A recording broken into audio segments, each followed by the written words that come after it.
Why farm out when you can screw up on your own? I'm Ray Myers. Welcome to Craft versus Cruft. I am at Missouri Startup Weekend, and I have a guest. Would you introduce yourself? I'm Dylan with Simple Salt. We stop internet crime. All right. Well, we'll get to that in a second. Why don't you tell me a little bit about the extensive history of your career and why now Simple Salt is the next step in it? I'm going to skip most of that, but one thing I've become especially passionate about is legalism.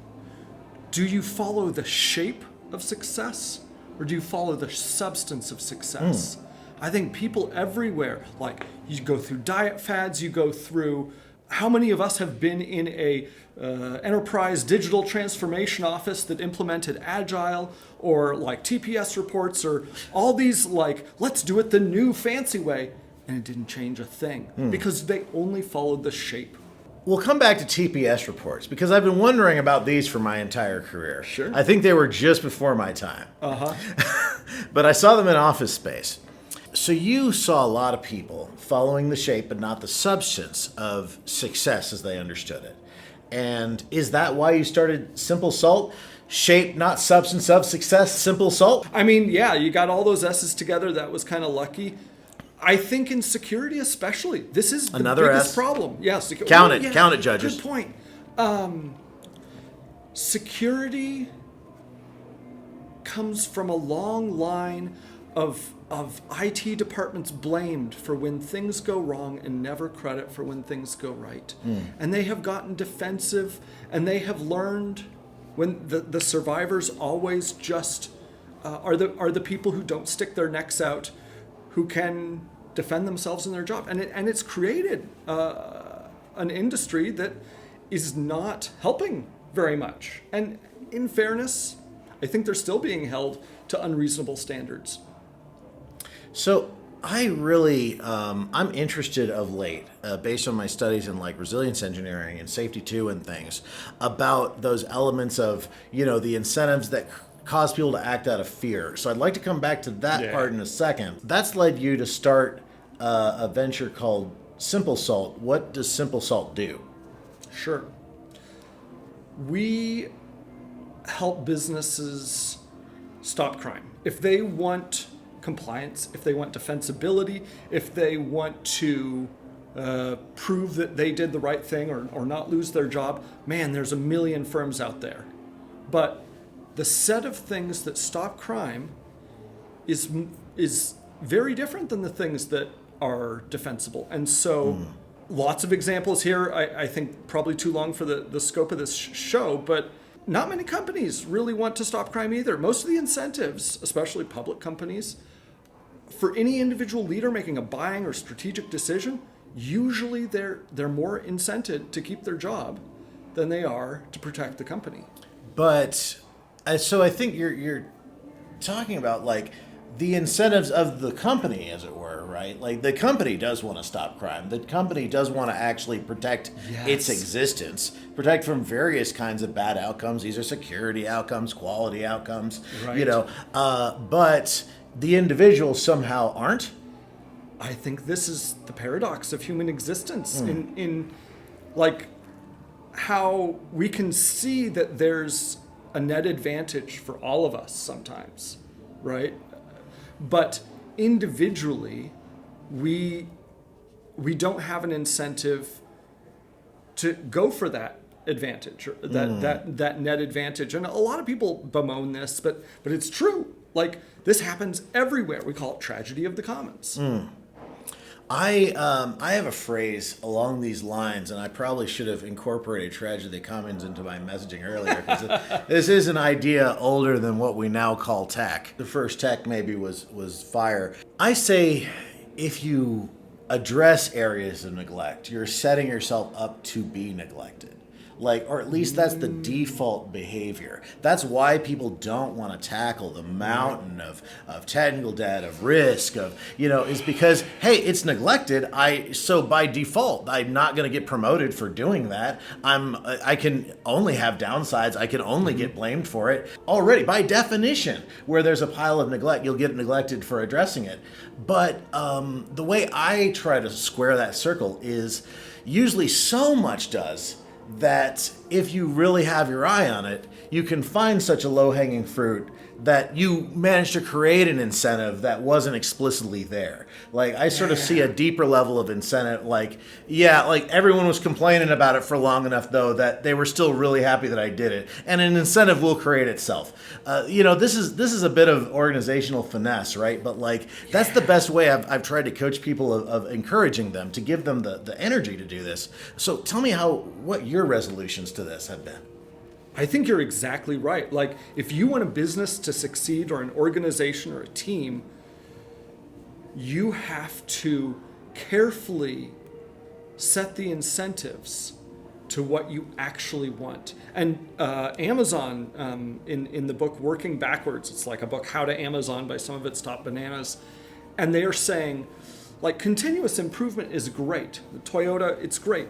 But what people often omit is you have to also continuously improve the metrics by which you measure success, because that also you're probably going to miss on the first try. Like, we've all been on the phone forever with a useless customer service person who is incented with weird metrics. They are not incented to help us. I mean, and in many ways, most of the ills of society can be explained by weird incentives, counterproductive incentives. So when people talk about incentives and things, like, it gets very abstract. Sure. I have actually a story from my childhood that, like, at a very young age, like, put me onto this. But I was, but a fledgling programmer but my mom was buying her new computer. I was very interested in the new computer arriving, by the way. Yeah. This is like the highlight of my life, right? And my mom's going to get a new computer. And she was on the phone with Gateway or, Dell or whoever it was, and she was trying to order it. But the salesperson, was incentivized to sell someone a payment plan. She had all the money. I've got all the money right now. But but if you do this payment plan, if you do this, they kept pushing on it. And she finally, she hung up the phone and she told me, I'm so upset I could just cry. And we went to I calmed her down and we went to the store. We didn't buy one at the store, but I had to calm her down just because she was so upset. So she wanted to give money to. Right. And the company lost the sale and probably the customer for the rest of their lives, maybe even, right, because someone had created some low-level management incentive. I have my own examples. I think very close to the world of software. libSSL has been around for feels like decades, probably not, but feels like it. And maybe 7 or 8 years ago, there's some big vulnerabilities that were discovered in it, and it came out that there's an immense amount of cruft in this thing. No one has refactored this code base in decades, and the whole they should world, watch my channel. That's what we do. We refactor cruft on this channel, sir. Yes, you're speaking my language. Go on. And the whole world runs on this library. What is the cloud? It's mostly Linux servers, right? And everything talks libSSL. Google and Amazon couldn't be bothered to spend 300, 500K of developer time to just get the thing really tight. And Amazon actually ended up writing their own functional method equivalent replacement for it. I haven't heard about it in a while. I wonder how it's doing. But the things we depend on, sometimes we take for granted. So the collective interest, the solving those incentive problems and collective interest, whether collective in this case was the entire software industry. If the entire software industry can't figure out how to properly maintain libSSL, We have a problem, okay? We have a problem that all the chat GPTs in the world are not going to fix if we cannot fix our habits in that regard. With respect to our collective interests, if we're going to continue sabotaging ourselves. In terms of local within an organization, I want to give you another one of the aphorisms I'm trying to develop. You can help me, hit it. because I bet you've got a whole riff on this one too. I can tell already. All right, agree or disagree? Right, an organization that believes in its own structure is incompetent by construction, regardless of the competence of any individual person in it. I will need you to unpack that for me. An organization who believes in its own structure. Yes. So I think I should say particularly what I think believing in your own structure means. People want organizations to be tractable. They subdivide them. Yeah. They make departments and teams and things. Right. And at some level, you need to do that. You need to create some hierarchy and structure of some kind. But believing in your own structure means, well, this department doesn't talk to this department because they don't need to, because they're separate departments. You assume the abstraction is perfect, and you don't reach across roles, across departments, across teams to address these sort of areas of straddled responsibility. But those, in my mind, those models, this modeling of a problem of how can we subdivide everyone's responsibilities and teams and departments to that was created in response to a particular context. Like 10 years ago, whatever, we drew these lines, and let's just assume we drew them perfectly in that situation, which we didn't. Even if we did, that's not our reality now. I have a perfect example for you. All right. So I was consulting with a dev team, and they were being asked to move on to a centralized CI/CD pipeline.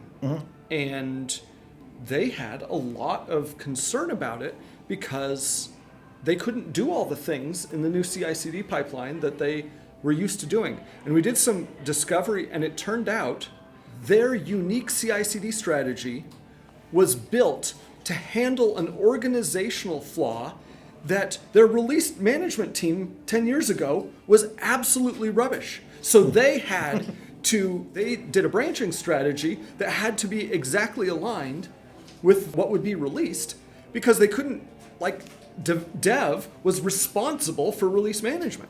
That's bananas. Like, release management, that's like validating with customers and making sure functional tests are done right. That's not dev. Dev builds to the functional spec. And we tried to get them to see a bigger picture of no, get flow. You just keep building. And if somebody breaks the build, you point at them and laugh. And they finally got there. And they said, we don't need to plan out all our branches by month for the next year. I think you're right.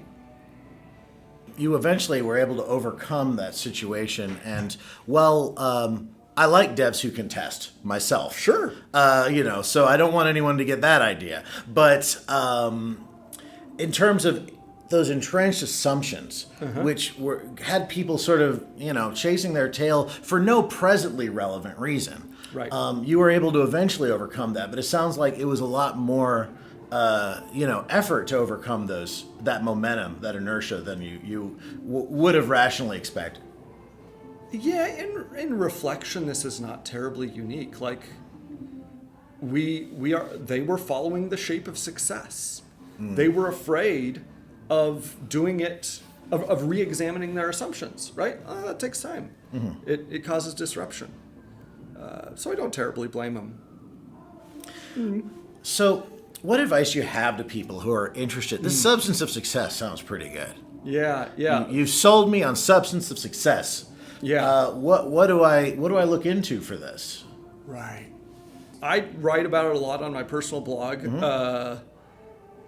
So there are a lot of examples that are coming to mind. I think for coders, Actually, no, this is true for a lot of technical disciplines. There's a terrible temptation to say what is built here is better. What I can build is better than what other people can build. And I think this zeitgeist is shifting a little bit. Like with AWS, devs can come in, like you can stand up an SQS and a document DB and some S3, and you got an app. You've got like, and you haven't had lunch yet, and you didn't have to code all that stuff. And this zeitgeist is starting with IT, and I think it's most prevalent in IT. The best IT is often to not do your own IT. I mean, Amazon's got some of the smartest sysadmins and patching, and why do you want to stand up your own patching team when you can just like borrow theirs for cents, right? Distributed across cost of all their customers. But you still see it in other ways. I see coders writing their own input validation scripts. And I see coders writing their own crypto functions. And you don't need to. I mean, yeah, the library might be smaller or slower, but do you really care? Like, that's accounting's problem. Paying for extra server cycles. And so at Simple Salt, it sounds like one of the things you try to do is help people get some certain things that aren't in their core competency off their plate, but also do that in an intelligent way, where introducing those extra moving parts doesn't actually like introduce a lot of new problems. Yeah.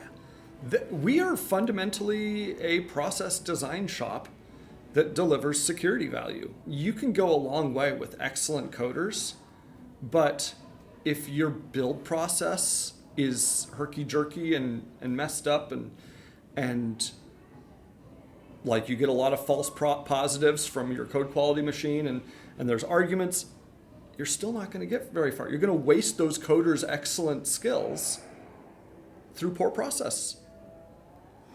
Great. So final words, anywhere people can find you. Of course, we'll link to the blog and that book in the description, but anything else?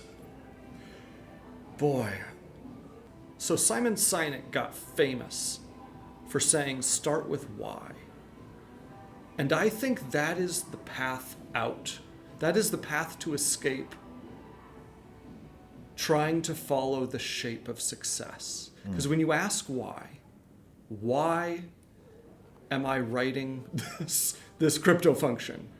What is the value I'm delivering through this activity? It's an uncomfortable place, but that is how you escape it and focus on on delivering most value. Great. Thank you so much. This was super fun. And as Lao Tzu got famous for saying, among other things, with patience, the most tangled cord may be undone. Thank you.